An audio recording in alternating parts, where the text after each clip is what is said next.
All right, good evening, everyone. Michael Guarino again, and today I'm going to talk about a couple of things in Speech 5 here. Obviously, the most important part, the person that I have a conversation with at least once a week. He's someone I consider to be a father figure, a mentor, and the other part that I want to talk about is the video that was part of the assignment as well for this week. And the part that really stuck out to me was the part about sympathy and how we should never relate our experience to someone else, especially when it comes to grieving. I know I've found myself sympathizing with people and bringing up my past experiences when it relates to this particular matter. And after really hearing it, we really should be showing people empathy and really keeping our own private and personal matters out of it. Everybody grieves differently. Everybody will have life experiences that are different from one another. I think we can all agree upon that. I think we all certainly come from all different walks of life in this class, even though we all generally come from the same area. But the importance of keeping our own personal experiences away from conversations sometimes. All right, so back to my conversational part. All right, Wally Wagner is a retired firefighter. I've been blessed to know Wally for the last 7 years, and I was very fortunate enough for him to have taken me under his wing when he was working here at the firehouse. Wally's been nothing but a plethora of knowledge, a true family man,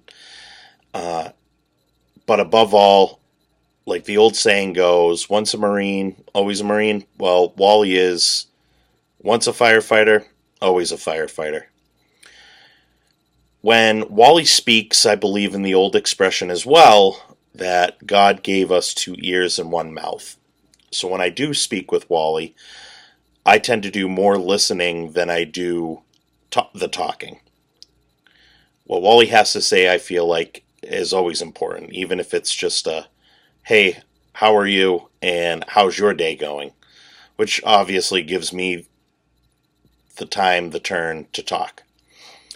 But again, 2 ears, 1 mouth, so I do my best to leave open-ended questions, something that I know is also going to have him kind of have the floor, if you will, in our conversation for longer than I do. I've found that even in the speeches that I've given, it's important to remember that we also have 2 ears and 1 mouth. So even though we're giving the speech, we don't always necessarily have to be speaking all the time. All right. Most of our conversations are about work, whether it's what's going on with the men at work, if it's how are the calls, what have you been up to, how's the family. One of my favorite things about Wally and the conversations we have is not only the discussions that we have, but also the place in which we have our conversations. A lot of the times, especially in the winter, it's inside. I usually go to his house and we sit around the kitchen table. And generally our conversations and our visits are at least an hour, if not more. So, but the conversation that we have when the weather starts getting nice are truly some of the ones that I cherish the most, because we typically sit at a picnic table that he had built many years ago when he was roughly my age, and there is where I find that he really truly opens up because he's outdoors, and that's really where he likes to be. So when we do have these discussions or these conversations, again, I try to do as much listening as possible. But I know that we're both really engaged in the conversation when he asks my opinion on things related to work. A lot of the times as firefighters, we don't always have the opportunity to sit and think about what our actions are going to be. We have to be very reactive.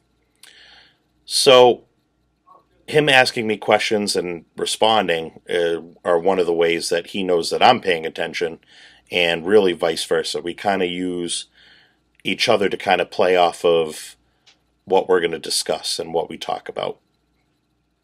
So again, I cherish all these conversations that I have with him, and we're not getting any younger.